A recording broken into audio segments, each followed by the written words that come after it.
E posso começar por uma boa notícia. Se estão a ouvir esta emissão, saibam que a probabilidade é que no final da emissão da Provaral o vosso dinheiro tenha duplicado.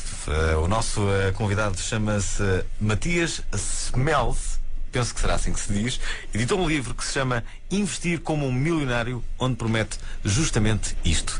Por isso, se querem ficar milionários como ele, é melhor ouvirem esta emissão. Eu não desligava o rádio agora. E juntem-se a nós através do 825-33-33 ou então através do Facebook oficial da Provaral ou mesmo do blog. O blog é este, www.rtp.pt/Provaral. Bem-vindos. A minha pergunta basicamente é esta. Matias Schmeltz, é assim que se diz? Esta é a primeira pergunta. Sim. Podes garantir quase a 100% que a grande maioria das pessoas que estão a ouvir esta emissão poderão duplicar o seu dinheiro se a ouvirem até ao final ou não? Se ouvirem, não, mas se fizerem o que for dito, acho que sim. Notem, caros ouvintes, que quando se fala de dinheiro, nem há introdução neste programa. Vai-se diretamente à questão. Isto promete. Chama-se Investir como um Milionário. Esta já vai na segunda edição, mais de 5 mil exemplares vendidos no mês. As pessoas começam por gastar dinheiro, o que é mau numa altura de contenção, não é? Aliás, podemos começar por aí, que é uma coisa que as pessoas têm ouvido falar pouco, que é da crise. Como é que tu, como pessoa que gera de dinheiro e que trabalha, qual é a tua relação com o dinheiro? És muito cuidadoso, muito cauteloso. Tu és alemão, não é? Nem sou, mas nem por isso. Eu gosto de gastar também, mas gosto de gastar em coisas boas. Há uma grande diferença entre gastar e desperdiçar. Onde é que tu não gostas de gastar dinheiro ou desperdiçar, como dizes agora, e onde é que não te importas de gastar? Por exemplo... Exato. Eu não me gosto de gastar em coisas que não têm retorno positivo, não tem que ser necessário um retorno financeiro. Mas, por exemplo, não me importa nada gastar no ginásio uma alimentação saudável. Agora está muito na moda a comida orgânica, a biológica. Isso custa muito mais do que a alimentação normal, mas eu não me importo nada, porque no fundo também acaba por ser um investimento no bem mais importante que temos na nossa vida, que é a saúde. Aliás, voltando a esta parte da crise, há uma altura que tu falas em aumentar em vez de cortar. Estás a referir-te aos gastos? É que é um bocadinho o oposto do que nos tem dito para fazer. Houve-se sempre agora em austeridade, cortar e poupar. Agora chega uma altura, uma pessoa que já não pode cortar mais. E uma coisa é certa, o montante de dinheiro que podemos obter ao cortar e reduzir e poupar é limitado. Por outro lado, o montante do dinheiro que podemos obter por aumentar, investir e ganhar mais é ilimitado. Por isso a minha mensagem é procurar investimentos, procurar gastar num sentido positivo, procurar maneiras de ganhar mais dinheiro, em vez de tentar só cortar e poupar, que também faz mal a nossa atitude positiva, porque se nós pensarmos só em essas coisas negativas, nós estaremos tão focalizados na poupança e nos cortes orçamentais que já não conseguimos sair do buraco, primeiro mentalmente e depois financeiramente também vai ser impossível. Já agora deixa-me fazer-te esta pergunta que me parece ser bastante útil, sobretudo para as pessoas que estão a ouvir a emissão, que é esta: e quando as pessoas não têm dinheiro? Como é que se pode gerar dinheiro não tendo? Não o tendo? Sim, enquanto as pessoas têm saúde para trabalhar, não é preciso dinheiro para começar. Eu também não tive dinheiro quando comecei as minhas empresas. Mas felizmente eu tenho várias empresas, mas que estão quase todas ligadas à importação e à distribuição do equipamento Rainbow, uma máquina multifuncional de limpeza. Mas quando eu também comecei sem dinheiro, porque o fabricante fica muito feliz ao entregar o produto em consignação. Uma pessoa tem a oportunidade de vender o produto e só depois é que paga. Tu agora disseste que a tua empresa estava ligada aos míticos aspiradores Rainbow. Da Rainbow. E que são os únicos aspiradores. Uma vez foram lá à minha casa e o aspirador descobriu como é que era? Eu nem imaginei que descobriu. Ácaros. Ácaros há em todo lado, homem. Pois é, mas eu não sabia, mas aquele aspirador mostrou ácaros e eu fiquei muito impressionado com isso. E também fiquei impressionado com o preço dos aspiradores. Sim, as pessoas realmente não sabem da quantidade dos ácaros que têm nas suas camas, principalmente nos colchões e nas almofadas. O que não era o caso antigamente. Antigamente os materiais da casa não permitiam haviam essa sobrepopulação desses bichinhos, mas hoje em dia, com a umidade, com o calor, com os materiais que temos na cama, os modernos materiais de construção, as casas isoladas, os ácaros, aqueles bichinhos parecidos com aranhas pequeninas, multiplicam-se aos milhões e milhões. E fazem mal? O ácaro assim, ninguém foi mordido por um ácaro. Bicho assim não faz mal, mas os excrementos do ácaro são altamente nocivos e tóxicos e fazem muito mal, principalmente às crianças que têm problemas respiratórios, que em Portugal, infelizmente, já são 50% das crianças que sofrem de alergias ou problemas respiratórios. E aí o ácaro tem que ser eliminado, ou pelo menos reduzido substancialmente. E os outros aspiradores não fazem isso? Fazem exatamente o contrário, porque os outros aspiradores têm filtros porosos, têm sacos que vão aspirando o ácaro de um lado para dentro e para o outro lado sai fora o excremento, que é mais perigoso. Por isso eu recomendo, se uma pessoa não tiver a possibilidade de comprar uma Rainbow, pelo menos não usam nunca um aspirador para limpar o colchão, porque vai fazer muito mal. Então usa o quê? Então faça como fazia antigamente, leva o colchão para fora, bater com isso, é que não é fácil, não é? Que senão, quando nós vivemos no 10º andar, não é? E não temos muito espaço para levar o colchão para fora, mas os nossos avós e bisavós faziam isso, pelo menos as pessoas que viviam no campo, levavam o colchão para fora e batiam no colchão, não é? Com exposição era no ao colchão sol. E às vezes na mulher, era. Mas, já agora, Matias, é curioso que tu tens vários capítulos, há um deles em que tu dizes isto: seja pago conforme os seus resultados. É o título de uma das tuas histórias que aqui estão no teu resultado. Bom, e outro dia estive curiosamente com um empregado de mesa que foi onde é que foi? Foi na Feira da Coluguém, exatamente, justamente. E eu encontrei esse empregado de mesa, estivemos a falar e eu disse: então está a correr bem, quanto é que tu ganhas? Qual é o teu salário? Estás a ser bem pago? E ele disse: não, eu não tenho salário. E eu: não tens salário? Como assim? E ele: eu ganho à mesa. Eu disse assim: mas isso pode dar muito mau resultado. Ele: sim, pode. Por exemplo, ontem não ganhei nada, eu estive a trabalhar das 8 às 4 da tarde, por exemplo. Eu acho que não havia movimento no restaurante. Mas, por exemplo, hoje fiz 50 euros, uma coisa assim. Sim. Eu nem sequer sabia que... Achas que é este o caminho a seguir? Eu acho que sim, porque o emprego já não tem futuro. Os salários ficam cada vez mais pequeninos, os subsídios estão a ser cortados e a pessoa que confia apenas num ordenado fixo ou numa reforma está completamente perdida. Não tem hipótese. É preciso realmente procurar algo que lhe dê o dinheiro que corresponde ao seu esforço, porque eu sei que as pessoas em Portugal gostam de trabalhar e são super persistentes. Estou a falar por experiência própria na minha empresa. Todos os colaboradores na minha empresa trabalham muito, trabalham por amor à camisola. E trabalham assim, com objetivos? Trabalham com objetivos, todos têm objetivos e recebem bónus e comissões e jantares e viagens, muitos incentivos, mas sempre dependente dos resultados.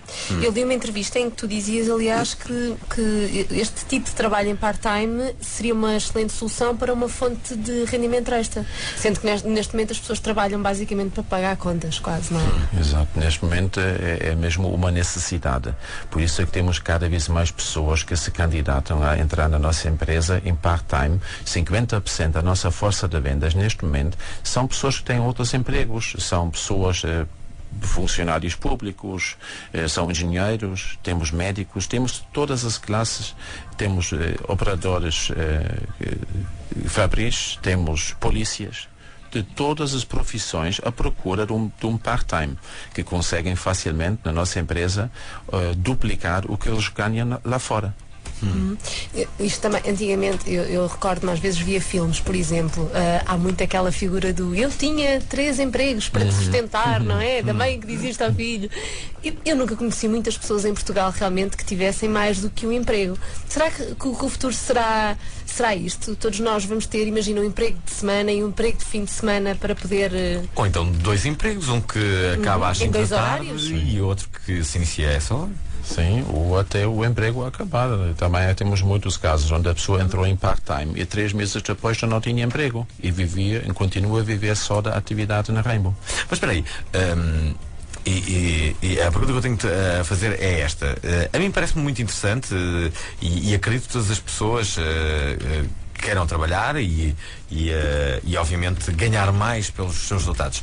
Mas também, perante o cenário atual, não achas um pouco injusto alguém trabalhar um mês todo e não receber um tostão? Como isto é, estar a representar uma empresa durante um mês e, na verdade, porque não conseguiu vender, ok?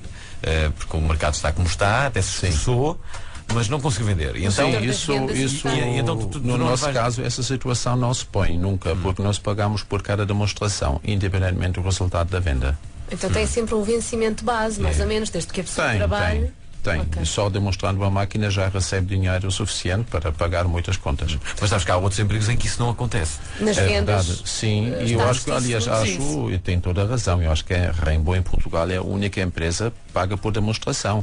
As outras empresas de venda pagam apenas comissões. Bem, mas tu não estás aqui a fazer um programa sobre a Rainbow.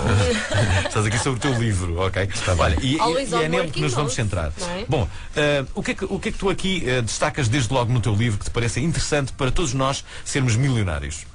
Que é o que eu quero ser, do resto. Well, para ser milionário, primeiro tem que querer ser, porque por incrível que pareça, a grande maioria das pessoas nem quer ser milionário, não tem essa ambição. Não. É preciso ter a predisposição para ter muita ambição e objetivos grandes, porque o dinheiro assim não é motivação suficiente. O dinheiro aparece normalmente em terceiro ou quarto lugar em relação à motivação das pessoas. O importante é saber o que é que vamos fazer com o dinheiro. Eu tenho um amigo multimilionário americano, o Mark Victor Hansen, é por acaso a pessoa que mais livros vendeu no mundo, do Chicken Soup for the Soul Series, e ele disse-me uma vez: Matias, se tu queres ter milhões e milhões, primeiro tens que dizer ao Deus porquê e o que é que tu vais fazer com esses milhões. Tu tens que ter um objetivo muito concreto e saber exatamente.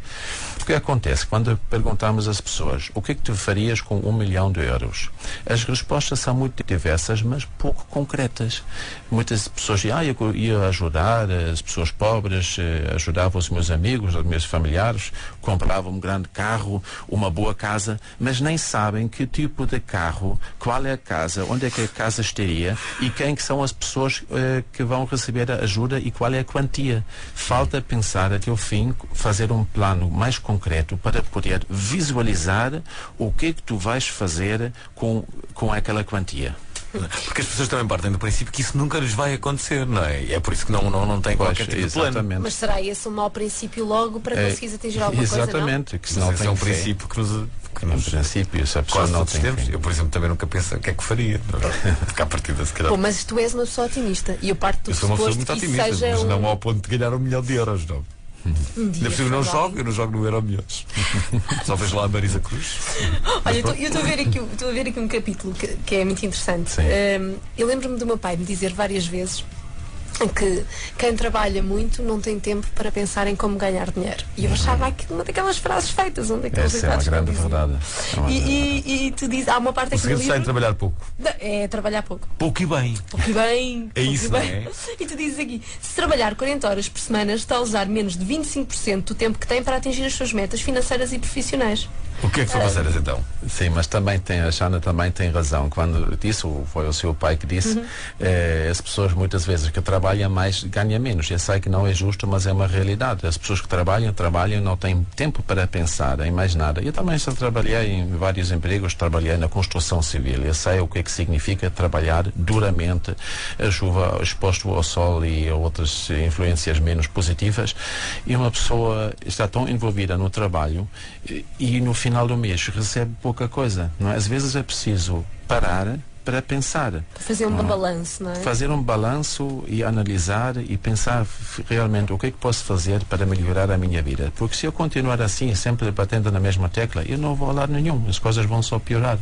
E depois é preciso dar aquele passo de sair do seu emprego, se ainda tiver um emprego, fazer o que eu fiz há 20 anos atrás. O que foi a decisão mais difícil da minha vida. Desistir de um emprego seguro. O meu emprego estava super seguro porque o meu patrão era o meu pai. Ele nunca me mandava embora. Mas eu fui-me embora. À procura de crescer.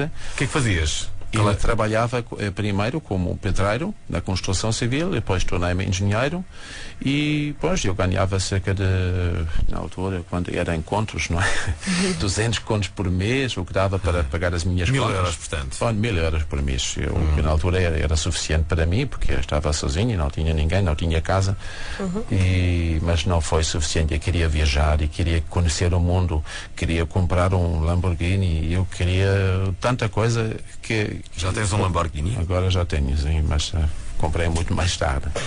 E já viajei pelo mundo inteiro porque tive a coragem de me desligar de um emprego seguro. A única segurança, quando temos um emprego, a única segurança que temos é que não vamos subir na vida. Vamos trabalhar uma vida inteira para um patrão em vez de trabalhar para os nossos próprios projetos. Eu sei que não é fácil pensar assim em tempos de crise, mas é exatamente em tempos de crise que também temos oportunidades. Sabia que a palavra crise em chinês tem 2 significados completamente opostos? Em chinês, a palavra crise significa perigo, mas também significa oportunidade. Agora depende de ti qual destas respostas é que tu queres agarrar e queres procurar.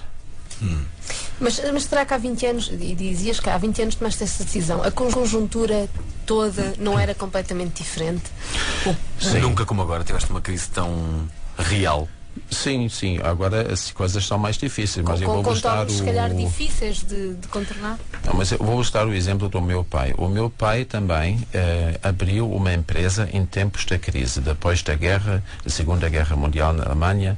As coisas estavam todas péssimas, toda a gente muito pobre, ninguém tinha dinheiro e o meu pai perdeu o emprego, mandaram-no embora. Então ele pediu algum dinheiro emprestado para comprar umas ferramentas muito simples e começou a própria empresa, forçosamente, porque ele não tinha emprego. Mas essa desgraça foi a melhor coisa que lhe aconteceu na vida. Ele conseguiu realmente construir uma empresa boa que se mantém até hoje. E se não tivesse sido a crise, ele se calhar continuava a trabalhar como pedreiro para o resto da vida pelo ordenado mínimo. Bem, ele teve a chamada sorte e talento para conseguir, e talvez por isso não hipotecou toda a sua vida, mas imagina que lhe corria mal. Ele podia ter hipotecado variedíssimos anos, não é? Sim, porque um negócio, uma empresa que corre mal pode basicamente destruir a tua vida, não é? Sim, só que não se pode pensar nisso. O segredo é não pensar nisso. Ser empresário o segredo está na forma como nós pensamos. Nós pensamos no fracasso, o fracasso vai acontecer. Se nós pensamos na vitória, podemos só vencer.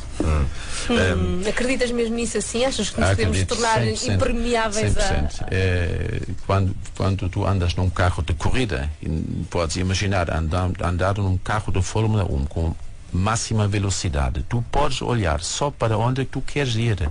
Se tu olhas para a parede, tu vais bater com um carro.